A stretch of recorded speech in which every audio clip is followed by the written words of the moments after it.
विस्थापन अभिक्रियाएं। विस्थापन अभिक्रियाएं क्या होती हैं? विस्थापन अभिक्रियाएं, विस्थापन अभिक्रियाएं, विस्थापन अभिक्रियाएं। विस्थापन अभिक्रियाओं की अपन बात करते हैं। ऐसी अभिक्रियाएं जिसमें अधिक क्रियाशील तत्व किसी कम क्रियाशील तत्व को वहां से दूर कर दे और उसकी जगह खुद विस्थापित हो जाए, उसे विस्थापन अभिक्रिया कहते हैं। यानी एक ताकतवर किसी कमजोर को वहां से भगा दे, उसे विस्थापन कहेंगे, यानी वो उसको वहां से विस्थापित कर देगा। अब जैसे अपने के एग्जाम्पल के तौर पे इसको समझते हैं कि A प्लस बी, इसने निर्माण किया C प्लस डी का। अब जैसे विस्थापन में क्या होता है कि जो अधिक क्रियाशील है, मोर रिएक्टिव, अधिक क्रियाशील, जो अधिक क्रियाशील तत्व है वो कम क्रियाशील को क्या कर देगा? कम क्रियाशील को भगाएगा।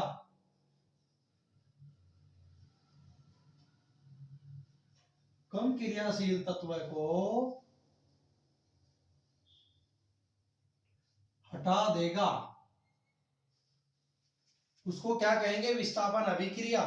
जैसे फेरस की अभिक्रिया कॉपर सल्फेट के साथ करवाएंगे, CuSO4 के साथ में करवाएंगे। ये सॉलिड है, कॉपर सल्फेट एक्वस जलीय अवस्था में है। अब इसमें मोर रिएक्टिव तो कौन है, यानी अधिक क्रियाशील तो कौन है? फेरस है, अधिक क्रियाशील। और यहां जो कॉपर है, कॉपर क्या है? कम क्रियाशील। कॉपर क्या है? कम क्रियाशील। यहां कॉपर की बात कर रहे हैं। अब इसमें विस्थापन अभिक्रिया में क्या होगा? एक कोई ताकतवर है, जैसे फेरस है, ये ताकतवर है, ये आएगा, ये देखेगा कॉपर सल्फेट जोड़ा बना करके बैठा है, मुझे इसको यहां से भगाना है। कॉपर को भगाने के लिए ये क्या करेगा? ये खुद आएगा और इसको भगा देगा यहां से। जब जो कोई ताकतवर है, ये आएगा, एक कॉपर फेरस के साथ में बैठा है, चल निकल यहां से, तो ये नहीं जाएगा। नहीं जाएगा तो ये अपना पावर दिखाएगा, मैं ज्यादा पावरफुल हूं, ज्यादा क्रियाशील हूं, मोर रिएक्टिव हूं, तेरे को निकाल दूंगा, चल निकल यहां से। ये लेस रिएक्टिव है, इसलिए इसको यहां से मजबूरी बस में जाना पड़ेगा। जैसे अपन देखते हैं कोई ताकतवर है, कोई ताकतवर आदमी आता है, किसी कमजोर को देखता है, उसको उसकी सीट से बोलेगा, ये चल खड़ा हो यहां से, निकले यहां से, तो उसको जाना पड़ेगा। क्यों? वो उससे कमजोर है। इसी तरीके से जैसे कॉपर ये कमजोर है, तो इसको जाना पड़ गया। फेरस क्या है? मोर रिएक्टिव है, ये ज्यादा ताकतवर है। चलो इसकी अभिक्रिया करवाते हैं। फेरस की अभिक्रिया कॉपर सल्फेट के साथ में हुई तो प्रोडक्ट बन गया FeSO4। FeSO4 ये भी एक्वस अवस्था में है, प्लस में कॉपर ये सॉलिड स्टेट में है। जैसे यहां से फेरस आकर के कॉपर को यहां से भगा दिया और फेरस सल्फेट के साथ में आकर के खुद बैठ गया, कॉपर को बेचारे को अकेला छोड़ दिया। ये इसने इसके साथ में नाइंसाफी की है। अब सेम ऐसी ही प्रक्रिया इसके साथ कौन करेगा? जिंक करेगा। जिंक भी आएगा, जिंक आकर के कॉपर को बोलेगा, ए खड़ा हो यहां से, चल निकल बाहर, यहां से बाहर निकलते ही बन जाएगा जिंक सल्फेट। और जिंक सल्फेट कॉपर बेचारा फिर अकेला रह गया। यानी मोर रिएक्टिव लेस रिएक्टिव को भगा देगा, वो ही विस्थापन अभिक्रिया है। यानी कोई ताकतवर किसी कमजोर को विस्थापित कर दे, उसे विस्थापन अभिक्रिया कहते हैं। चलो नेक्स्ट एग्जांपल देखते हैं। जैसा जिंक, जिंक की अभिक्रिया कॉपर सल्फेट से करवाने पर, जिंक की अभिक्रिया कॉपर सल्फेट से करवाने पर जिंक सल्फेट बन गया। प्लस में कॉपर बेचारा वैसा सिंगल का सिंगल अकेला पड़ा रह गया। यहाँ पे ये भी एक्वस में है, ये सॉलिड में, ये भी एक्वस में है और ये सॉलिड में। ये मोर रिएक्टिव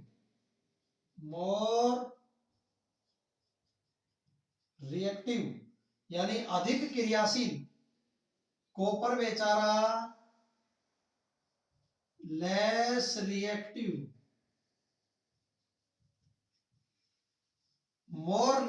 लेस रिएक्टिव को मोर रिएक्टिव ने भगा दिया। जिंक आया, कॉपर को बोला चल खड़ा हो, निकले यहां से, इसको निकाल दिया और खुद आकर के जिंक सल्फेट बना लिया। प्लस में कॉपर को बेचारे को अकेला ही छोड़ दिया। ये हुई विस्थापन अभिक्रियाएं। विस्थापन अभिक्रिया का एक एग्जांपल और देखते हैं, पीबी के साथ में, लेड के साथ में। पीबी की अभिक्रिया किसके साथ में करवाएं? CuCl2 के साथ में, कॉपर क्लोराइड के साथ में। जब CuCl2 के साथ में अभिक्रिया करवाई तो क्या बन गया प्रोडक्ट? PbCl2। प्लस में कॉपर को बेचारे को फिर से बाहर निकाल दिया अकेले को। कॉपर क्लोराइड क्या बन गया? लेड क्लोराइड बन गया। ये क्या था? Copper chloride. कॉपर क्लोराइड क्या बन गया? Lead chloride. यानी मोर रिएक्टिव।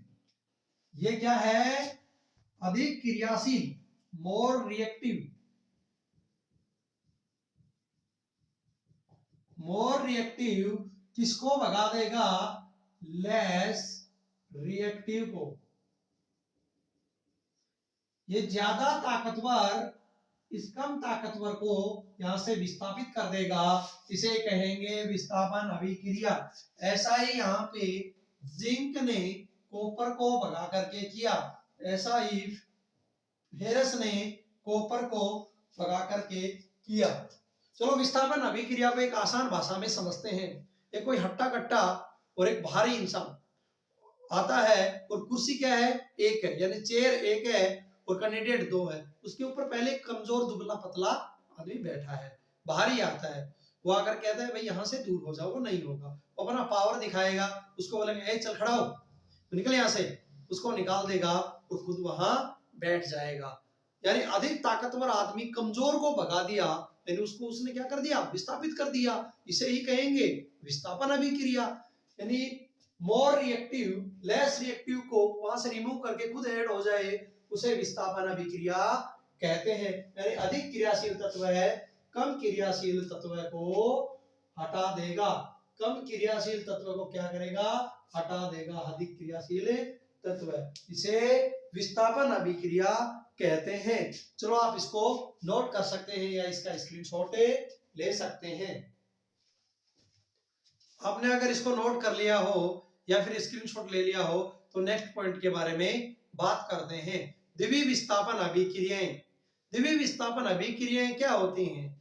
जिसमें दोनों अभिकर्मक एक दूसरे से आयनों का आदान प्रदान कर लें, उसे द्विवीय विस्थापन अभिक्रिया कहते हैं।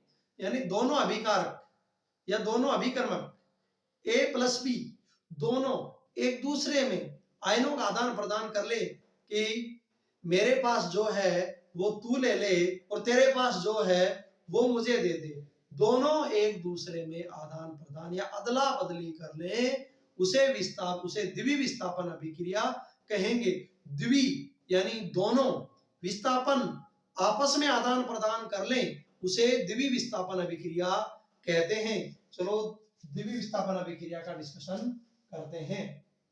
द्विवीय विस्थापन अभिक्रिया। द्विवीय विस्थापन अभिक्रिया में क्या होता है कि इस अभिक्रिया में जो उत्पादों का जो निर्माण होता है उसमें दोनों यौगिकों के बीच में, दोनों यौगिकों के बीच में, यौगिकों के बीच में क्या होता है? आयंस का आदान प्रदान होता है। दोनों यौगिकों के बीच में आयन का आदान प्रदान, आयन का आदान प्रदान, उसे द्वितीय विस्थापन अभिक्रिया कहते हैं। द्वितीय विस्थापन अभिक्रिया क्या है कि दोनों अभिकर्मक क्या करेंगे या दोनों यौगिक क्या करेंगे? एक दूसरे से आदान प्रदान करेंगे। जैसे A प्लस B, दोनों ने मिलकर के प्रोडक्ट बनाया C प्लस D। तो ये तो क्या है? अभिकर्मक।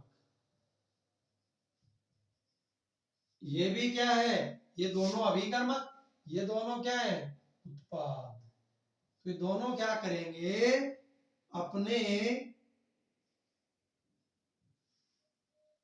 आयनों का आदान प्रदान करेंगे। ये अपना आयन इसको दे देगा और इसका आयन ये खुद ले लेगा। दोनों क्या करेंगे? आयनों का आदान प्रदान कर लेंगे। उसे क्या कहेंगे? द्वितीय विस्थापन अभिक्रिया। भाई दोनों एक दूसरे की तरफ बैठे बैठे टुकर टुकर देख रहे थे और दोनों ने सोचा कि क्यों ना मैं रोज इसी सब्जी को खाते खाते रोज इसका मन भर गया है। तो इसने क्या विचार किया कि यार बी को अपन बोलते हैं कि जो मेरे पास है वो तू ले ले और जो तेरे पास है वो मुझे दे दे। यानी दोनों ने आयनों का आदान प्रदान कर लिया। दोनों ने किया इसलिए नाम दे दिया गया द्वि, और आदान प्रदान हुआ इसलिए यानी इसके अंदर विस्थापन हुआ, इसे नाम दे दिया गया विस्थापन, यानी द्वितीय विस्थापन अभिक्रिया। हिंदी मीडियम में पढ़ने का फायदा भी यही होता है कि किसी भी शब्द से उसकी परिभाषा बनाई जा सकती है। इसमें ज्यादा डेफिनेशन या परिभाषाओं को रटने की जरूरत नहीं पड़ती।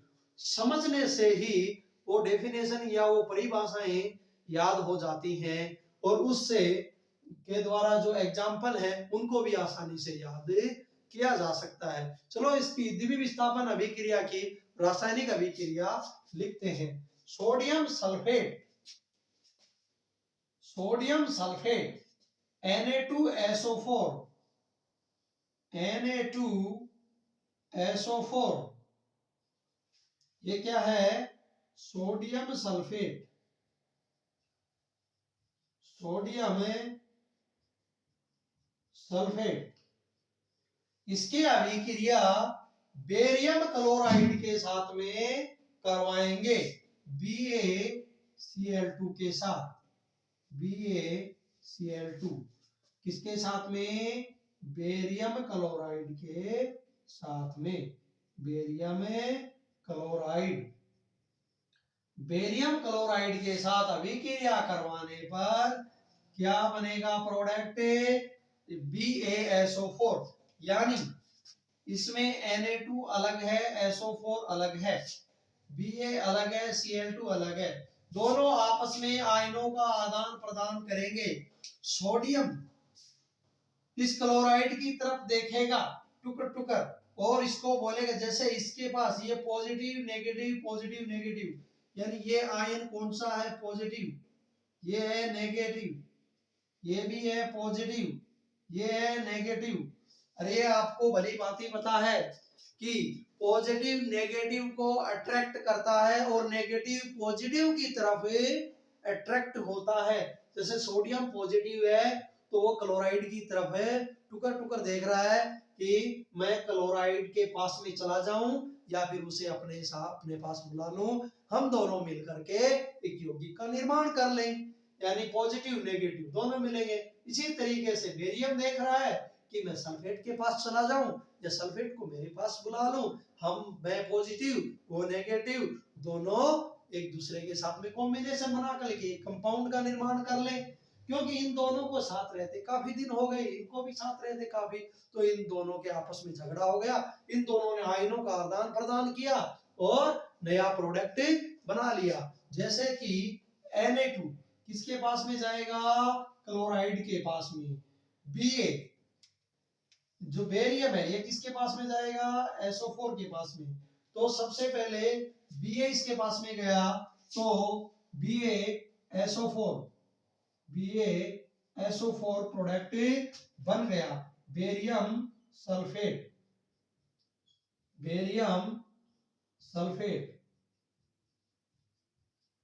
यहां पे ये दोनों Na2SO4 एक्वस स्टेज में यानी जलीय अवस्था में थे, और BaCl2 ये भी एक्वस स्टेज में जलीय अवस्था में था। BaSO4 बेरियम सल्फेट सॉलिड अवस्था में प्रोडक्ट का निर्माण हुआ और आगे जाकर के बन गया, जैसे ही BaSO4 का बेरियम सल्फेट बन गया Na2Cl2 प्रोडक्ट बन गया NaCl सोडियम क्लोराइड। अब NaCl सोडियम क्लोराइड और बेरियम सल्फेट ये बन गया सोडियम क्लोराइड।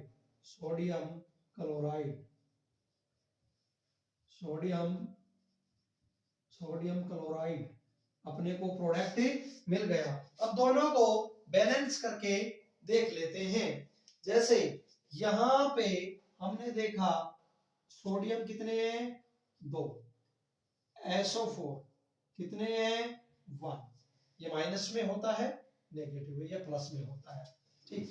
SO4 भी 1 है, सोडियम 2 है। यहाँ पे बेरियम कितने हैं, 1, Cl कितने हैं, क्लोरीन 2। यहाँ पे जाते हैं, Ba कितने हैं, 1, SO4 कितने हैं, 1, यहाँ Na कितना है, 1, Cl कितना है, 1। अब इनको बैलेंस करके देखते हैं। सबसे पहले हम देखेंगे कि Na2SO4 प्लस BaCl2 इसमें किस चीज को पहले बैलेंस किया जाए। कि जैसे SO4 1 है तो SO4 कितना है, 1 है। Ba कितना है, 1 है, Ba 1 है। ये दोनों तो ऑलरेडी बैलेंस है, तो इसमें SO4 को Cl को इसको Ba को छेड़ने की जरूरत नहीं है। अब नेक्स्ट देखते हैं, सोडियम वहां कितना है, 1, यहां कितना है, 2। इसके इक्वल इसको करने के लिए 2 से मल्टीप्लाई करेंगे, सोडियम हो गया 2,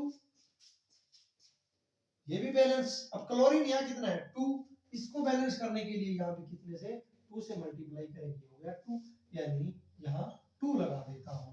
अब दोनों तरफ से ये बराबर हो गए, प्रोडक्ट और रिएक्टेंट दोनों तरफ से बराबर हो गए। इनके दोनों के जो परमाणु हैं उनकी संख्या एक दूसरे के बराबर होगी। इसमें क्या हुआ, आयनों का आदान प्रदान, द्वितीय विस्थापन अभिक्रिया, जिसमें अभिकर्मक उत्पाद के निर्माण के समय आयनों का आदान प्रदान होने पर जो उत्पाद बने उसे द्वितीय विस्थापन अभिक्रिया कहते हैं। यानी दोनों यौगिकों में आयंस का आदान प्रदान होना चाहिए, उसे ही द्वितीय विस्थापन कहेंगे। एक में नहीं होता, हमेशा आयनों का आदान प्रदान किसी 2 में होता है। झगड़ा किसी एक में नहीं, 2 में होता है। इसी तरीके से आयनों में आदान प्रदान भी 2 में होता है। तो ये अभिक्रिया आपने देखी, इसको अपन ने बैलेंस भी किया। अब आप इसको नोट कर सकते हो या इसका स्क्रीनशॉट ले सकते हो। आपने इसको नोट कर लिया हो तो अपन इसको एक बार फिर से रिवाइज कर लेते हैं। द्वितीय विस्थापन अभिक्रिया ऐसी अभिक्रिया जिसमें दोनों अभिकर्मकों के बीच में आयनों का आदान प्रदान हो, उसे द्वितीय विस्थापन अभिक्रिया कहते हैं। इसमें बेरियम सल्फेट BaSO4 ये क्या है, सफेद अविलेय अवक्षेप। BaSO4 क्या है, सफेद कलर का है, सफेद अविलेय अवक्षेप, सफेद अविलेय अवक्षेप है। इसलिए अपन इस अभिक्रिया को अवक्षेपण अभिक्रिया भी कहते हैं।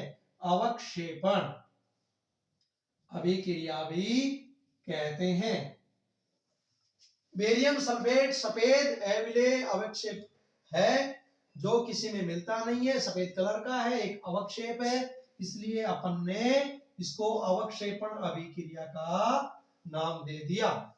इसी तरीके से जैसे अपन ने प्रकाशीय वियोजन में देखा था, प्रकाश के कारण जो वियोजन हुआ था उसमें देखा था कि जो AgCl या जो बेरियम क्लोराइड था, सॉरी AgCl और AgBr दो अभिक्रियाएं हुई थी, उसमें AgBr और AgCl अभिक्रियाओं का उपयोग कहाँ होता है? श्वेत श्याम फोटोग्राफी में या श्याम श्वेत फोटोग्राफी।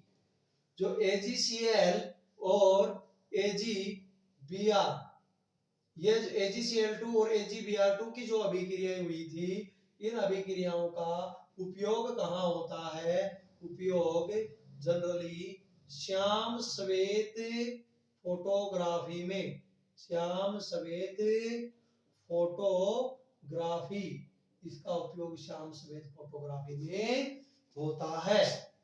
AgCl और AgBr2 का ये प्रकाशीय वियोजन अभिक्रियाएं हैं, प्रकाशीय वियोजन अभिक्रियाएं हैं, जो किसमें? सूर्य के प्रकाश की उपस्थिति में होती है, सूर्य के प्रकाश की उपस्थिति में होती है। सूर्य के प्रकाश की उपस्थिति में AgCl2 AgBr2 की अभिक्रिया होती है, यानी प्रकाशीय वियोजन अभिक्रिया, और इसका उपयोग श्याम श्वेत फोटोग्राफी में किया जाता है। और द्वितीय विस्थापन अभिक्रिया में देखते हैं कि BSO4 ये सफेद अविलेय अवक्षेप है, इसलिए इसको अवक्षेपण अभिक्रिया भी कहते हैं।